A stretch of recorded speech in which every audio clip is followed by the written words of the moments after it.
Yes, ready. 100 watts per minute. Start.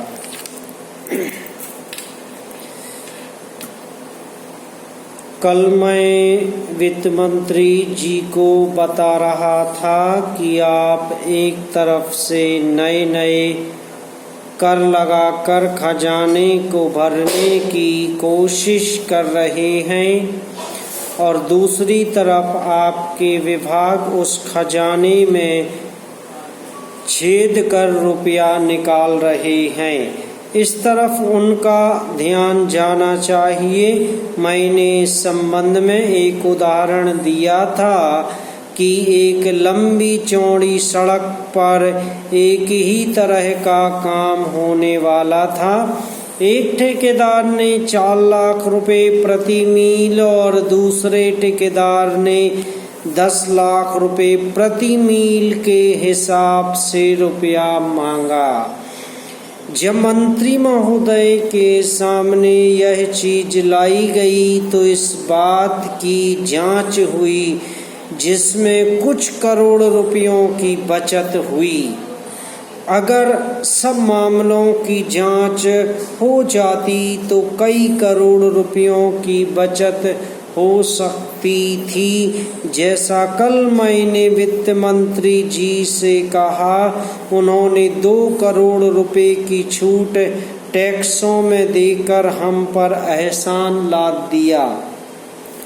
लेकिन मैं तो आपका कई करोड़ रुपयों का फायदा करा रहा हूँ। आप इसकी जांच कराइए और देखिए कि कैसी लूट हो रही है। पैरा इतना ही नहीं, इसका असर दूसरे विभागों पर भी पड़ रहा है। वहाँ पर जो दूसरे विभाग काम कर रहे हैं उनके रेट भी बढ़ रहे हैं या रेट बढ़ने के लिए उनकी मांग बढ़ रही है।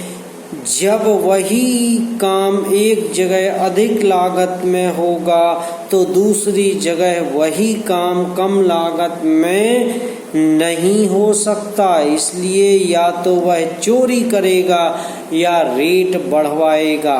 अगर एक सड़क पर ऐसा होता है तो वहाँ जो दूसरे काम चलते हैं उनमें भी ऐसा ही होता है।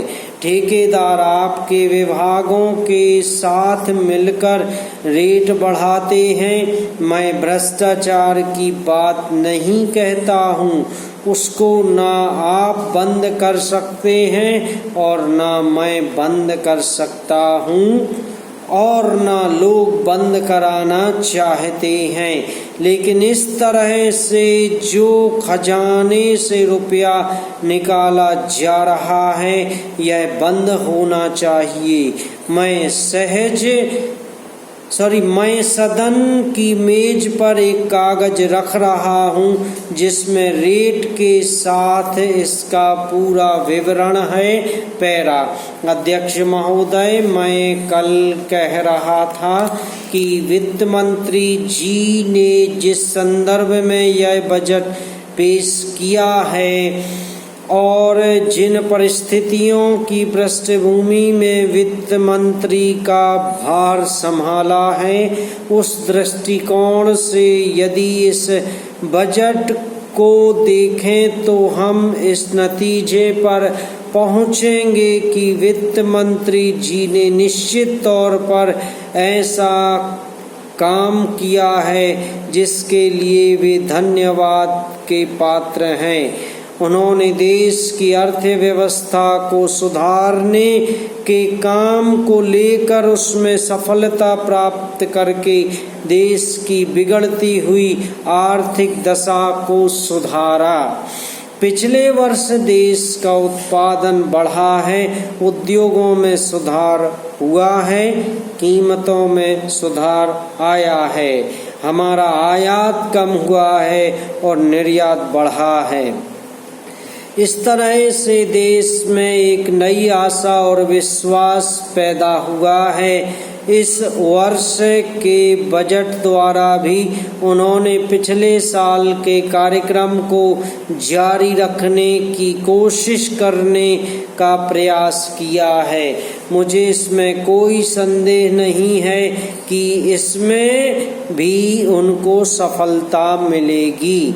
उन्होंने देश के आयात निर्यात के बारे में जो कदम उठाए हैं उनसे निश्चय ही हमारे विदेशी व्यापार का संतुलन सुधरेगा, यह निश्चय के साथ कहा जा सकता है। मैं वित्त मंत्री के लक्ष्यों व कर नीति का आम तौर पर स्वागत करता हूँ। यद्यपि मैं मानता हूँ कि इस कर व्यवस्था के द्वारा मध्य वर्ग पर बोझा पड़ेगा, परंतु इस देश में हमें पंचवर्षीय योजना का आरंभ करना है। इसलिए उस संदर्भ में हमें आर्थिक साधन जुटाने पड़ेंगे और ऐसी दशा में जो लोग इस देश में ऐसी स्थिति में हैं, जो तकलीफ उठाकर के भी कुछ दे सकते हैं, उनको देश के लिए देना ही पड़ेगा। समाप्त।